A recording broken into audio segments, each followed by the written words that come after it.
Hello, and thanks for stopping by. In the early hours of the 16th of August 1980, an act of mass murder was committed in central London when 37 people were killed in an arson attack right in the shadow of the Centre Point Tower. Yet sadly, few people today are even aware this atrocity occurred.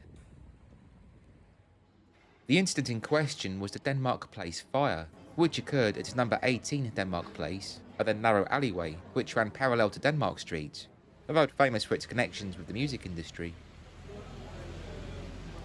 Like many other parts of London, this site appears very different today. It's now occupied by the Outnet complex, a new entertainment district which is defined by huge, flashing LED screens.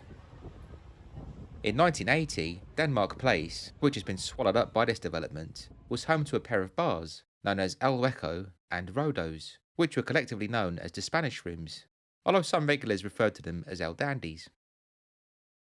The Spanish Rooms were especially popular with London's Colombian community, acting not only as a place where those working late night shifts could stop by for a drink, but also as a venue where job and accommodation opportunities could be shared.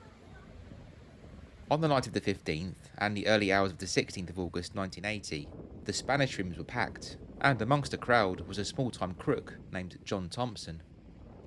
This is a photo fit made at the time of a figure who supposedly resembled Thompson, although there's no telling if this mysterious figure really was him, as no photographs appear to exist in the public domain. Thompson was drunk, bad-tempered, and high on drugs that night, and when he instigated a row in which he accused the barman, Jose Franco, of overcharging him, he was promptly kicked out. As Thompson nursed his bruised ego, he happened to spot an empty petrol canister which had been dumped in Denmark Place, and upon seeing this item, he quickly formed a diabolical plan. He asked a minicab to take him to a garage in Camden, where he filled the can with petrol, and then asked to be driven back to Denmark Place. He'd later claim he did this to provide his own car with petrol, which had a flat battery.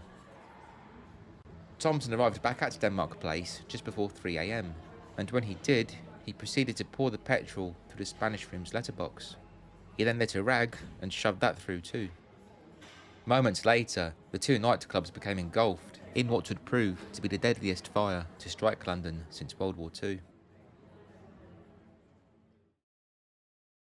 The Spanish Rooms, which were on the upper two floors of number 18 Denmark Place, were unlicensed bars, speakeasies essentially, which meant the cramped premises bore little in the way of health and safety.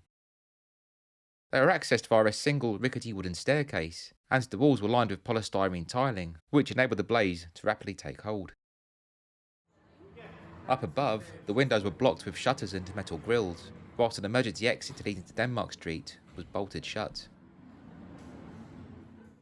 To make matters even worse, the ground floor beneath the two clubs was used to store hot dog carts, each of which contained a Cala gas bottle. When the blaze erupted, many of those inside the Spanish Rooms thought a bomb had gone off. One survivor, a 20-year-old German student named Andreas Baumann, described the sound as a plane going through the sound barrier. The fire instigated by Thompson took hold with terrifying speed. Many of those on the first floor were incapacitated by fumes within seconds, and so quick was their fate, their bodies were found with drink glasses still clutched in their hands, the contents of which were vaporized. On the second floor, some people managed to smash through the windows before plummeting to the pavement below. Others clambered out onto scaffolding, which had been erected on a neighbouring building, whilst another group succeeded in barging their way into a guitar shop which backed onto Denmark Street. The alarm was raised when an injured woman dashed into a Kentucky Fried Chicken shop on nearby Charing Cross Road, prompting the takeaway's owner, Ibrahim Pankar, to dial 999. Ibrahim's colleague, meanwhile, Alp Iskander, ran to the scene and attempted to kick the club's door down. However, he discovered the door was almost impenetrable, for it was double thick and still lined. "I must have kicked that door 50 times, Alp later said, but I just could not get it open. Flames were coming right out of the windows, and I could hear those terrible screams. I tried, but that door wouldn't budge." When a crew from nearby Soho fire station arrived, they too found the door to be a solid obstacle, and they spent many precious moments attempting to burst through. The firefighters were soon joined by colleagues from Paddington, and fighting the inferno, which was hampered further due to the fact that Denmark Place was narrow and blocked by bollards, took several hours. Following inquiries, John Thompson was arrested 9 days later. He was apprehended whilst drinking at a club called Babes, which stood just 200 metres away from the building he'd torched. Thompson's trial took place at the Old Bailey in late April and early May 1981, although there was little coverage, largely due to the fact that Peter Sutcliffe, the so-called Yorkshire Ripper, was drawing mass attention in the courtroom next door. Although he had the blood of 37 people on his hands, the case against Thompson was simplified by having him placed on a specimen charge for just one of the victims, 63-year-old Archibald Campbell. On the 7th of May 1981, John Thompson was found guilty of starting the Denmark Place fire and sentenced to life imprisonment. He would indeed spend the rest of his life in jail, for he died of cancer whilst handcuffed to a prison hospital bed on the 16th of August 2008, exactly 28 years to the day that he committed his heinous act. The 37 victims of the Denmark Place fire came from a wide array of backgrounds.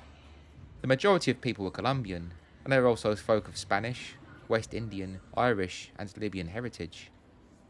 The youngest person to die was Diana Coward from Greenwich, who was just 18. A pregnant woman also lost her life.